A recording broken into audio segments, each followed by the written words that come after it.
Do you enjoy the idea of taking your favorite characters from comic books, anime, games, manga, and bringing them together, joining them in harmony to create something beautiful and interesting in a gaming situation? Well, if you do, then you've come to the right place, my friend. Welcome to The Cross Zone.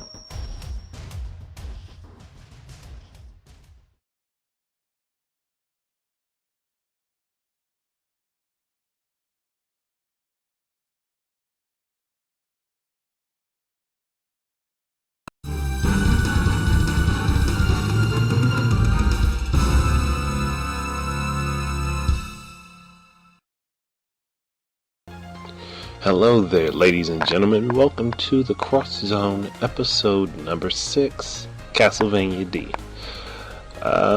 This has been something that's been on my mind for a while, and I've wanted to do this for quite some time. This particular pairing, and what better day to release this on than Halloween? So, that's what I'm doing. Obviously, this is a crossover between Vampire Hunter D and Castlevania. The gameplay formula would be similar to that of Castlevania Symphony of the Night and the games that preceded that.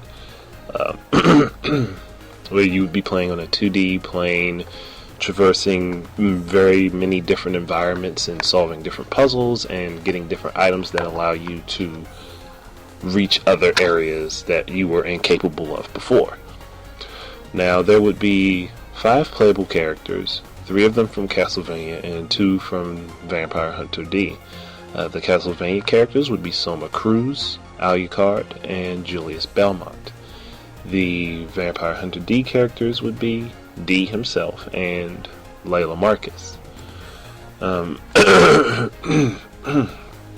Now, these characters will be taking on a rather sinister looking castle. It's not Dracula's castle. It's not Dracula's castle. It's one that is made to be sort of a facsimile of what Dracula's castle was. Castlevania characters would start off on the west entrance, and the D characters would start off on the eastern entrance. Each character would have gameplay elements unique to themselves, and through this we'll need to explore the castle in different ways.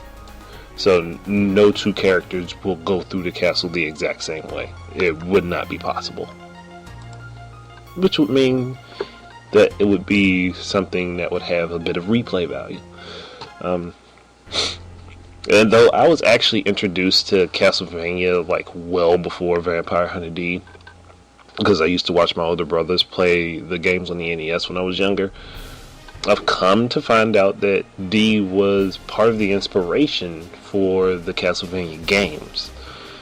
I mean, honestly, you could probably throw Castlevania and D into the same universes, because the original universe that Castlevania spawned, where I think it ends with Castlevania Dawn of Sorrow as far as time goes, D takes place like 10,000 years after that, and it could literally fit together. It literally could. And when I say original universe, I'm not talking about the Lords of Shadow universe, in which Alucard is just a vampiric version of Trevor Belmont. No, I don't like that one. I don't like the way that one goes. It's not like those games are bad, but they just really, really, really strayed away from what made Castlevania. But that's a gripe that I can deal with another time. Now, for the story I'd come up with for this game, it would be following Castlevania Dawn of Sorrow on the DS. Let's say like a few short months after Soma Cruz has once again evaded becoming the Dark Lord a second time, and there are no noteworthy candidates to be found. Another cult has arisen in order to resurrect Dracula once again, and they call themselves the Order of Dominance. But instead of looking to utilize those whom are in their own world, they seek to bend reality and pull their perfect Dark Lord from another world and time. And they're utilizing a dark magic that isn't really known, like very few people actually are capable of it. And they open a portal into a world where they see that vampires are on the brink of just extinction, and they are being hunted to be slaughtered. I'm sorry, I'm tongue today. But they locate a man who's the spitting image of their Dark Lord, and this man is simply referred to as D. His power would be a great base for reviving Lord Dracula. He was more perfect of a candidate than even Soma Cruz. And with his body, the Dark Lord could rule for many, many years to come. And he could also destroy all of the interlopers whom have repeatedly made it impossible for his return. And they locked in with D and had watched him for several hours, looking for the best opportunity to pull him into their world. And that moment came shortly after D had defeated a revived countess whom was referred to as Carmilla. While D was in a weakened and exhausted state, they used a demonic hand to grab and drag him across the worlds into their plane. They also ended up grabbing a human woman who was close by D, and it was deemed that she would be a good sacrifice for the revival of Lord Dracula. However, D broke free of their hold, allowing him and Layla Marcus to fall free, and they landed in a garden, sitting in an enclosed gate behind a castle. And they were staring up at it, and D could feel the dark power within it, and it was very similar to his own energies as he could see. Now, as this has been going on, Genya Arikado had taken several demon hunters together in order to stop another attempt at the revival of the Dark Lord, to bring him back to the world of the living. Among them were Julius Belmont and Yoko. I'm going to screw this name up. I think it's Belnades, or it's either Belnades or Belnades. I would think it's Belnades because the other one sounds kind of Hispanic. I'm not exactly certain. I don't know. Yoko had brought with her several other witches of the Catholic Church, and they had been delegated to the duty of putting up a barrier around the castle to keep unwitting bystanders from making their way to it and possibly being used as sacrifices. But before they could even be there to erect the barrier, Soma Cruz had found his way to the castle and was standing in front of the entranceway. He felt as if the dark power there was calling him, and he had arrived well before everyone else had. Now, Arikado had seen Soma there and almost felt the urge to chastise him, but he knew that there was no way he could keep Soma from showing up, as Soma felt it was his responsibility, being the reincarnation of the Dark Lord, that he had to help take care of it. And judging from how strong this darkness was, Genya decided that he would finally just reveal the truth, and he showed who he really was. Alucard, the son of Dracula. So he dropped his disguise. There wouldn't be any holding back for this battle. And Soma had been surprised. He didn't know that Arikado wasn't just a normal human. But with this, he felt reassured that he had made the right choice in not becoming the Dark Lord himself.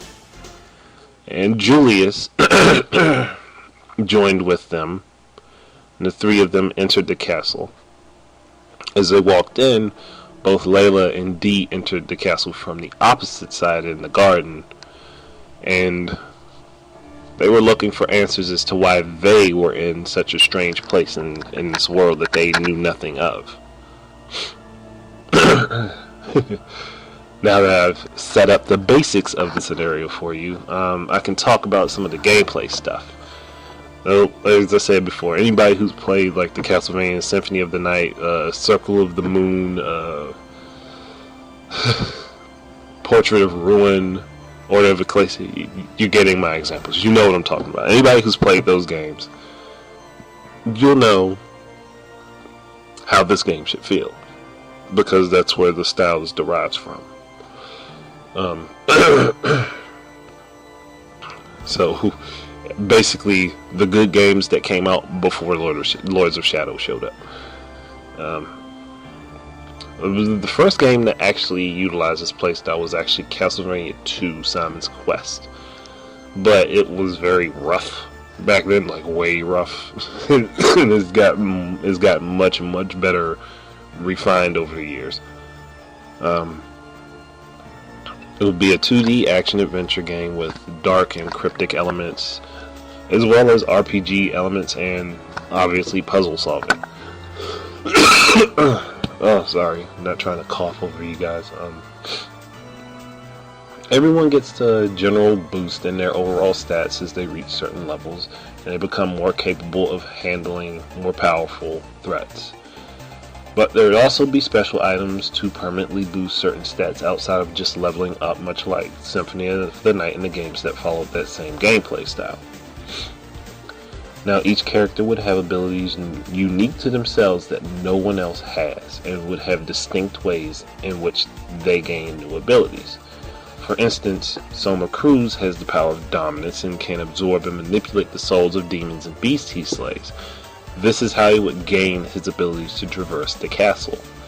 Alucard, on the other hand, would retain all of his powers and magic from Symphony of the Night, but would need to unlock them by defeating different monsters and gaining a power boost. So, by taking out certain bosses, he'd get like his powers would grow, and he'd be able to reach different places he couldn't before because he could use his magic to get there. Julius Belmont would gain new whip abilities that would allow him access to areas in the castle which he previously couldn't, and these rooms would be hidden throughout the castle, some of them tied to boss fights, others not so much. D would learn new abilities as he traverses the castle more, so the more area he sees, the more he learns to deal with adjusting to the areas he's in. Layla will find items within the castle that she can use to make new equipment that will allow her to reach previously blocked off areas. She's actually has the most unique ability system, as her abilities will be based upon the different technical items that she can create by finding parts on different enemies she defeats, not necessarily boss fights. Layla will also be the only character to strictly be a long-range fighter in this game, as she will utilize and create different weapons based on the parts that she finds throughout the castle. Mostly, I don't know if maybe she'll be the only long-range fighter, but she would mostly be using guns. If that would be a better explanation for anyone. Eventually, though, all of the characters would meet up individually, as well as all of them meeting within the same place before you would finally take on the final battle. Whomever takes on that battle will obviously be dependent on who you're playing as once you get there. And there would be 6 different crossover battles, obviously 2 for each Castlevania character and 3 for each D character, between the characters until they've cleared up the mystery as to whom brought them all to be there. Who caused them all to be there? Wow, I completely screwed that one up. This would lead to the actual antagonists, whom are members of the Order of Dominance. There would be 6 of them with strong ties to the darkness of Dracula, whom they want to see returned. And to get the full ending of this game, you'd have to play with all of the characters. So you'd have to play all 5 individual stories. I'd also add in 2 what-if scenarios. One that would have Soma again succumbing to Dracula's soul and becoming the Dark Lord, killing both Alucard and Julius in the process. The second would be Layla being sacrificed in order to force D to become the Dark Lord. I think both of those situations would be rather interesting because in the case with Soma becoming the Dark Lord, you'd lose the playability of the other Castlevania characters. And in the situation of D becoming the Dark Lord, you'd lose the playability of him and Layla. This would cause the leftover characters to have to fight and kill the remaining character from the other franchise. And honestly, I think that's just like a really cool aspect to kind of just put in there. Like, those are 2 what-if scenarios I would love to see, personally. But I think that's really it for me, people. I think this would be definitely something worth looking into if Konami could ever get their heads on their shoulders and possibly, talk to Hideyuki Kikuchi about possibly setting up a crossover. It would definitely be a breath of fresh air away from what the Lords of Shadow did to Castlevania. But what do you guys think? Would it be a cool concept to try out? Would Castlevania Cross D be something worth playing, if done right? The simple answer for me is yes, it would be worth it. But that's all I have for you guys, and I hope that you are enjoying or enjoyed your Halloween. Thank you very much for watching and listening. Keep your eyes and ears out for more of my stuff, and until the next time, enjoy your games. Peace out.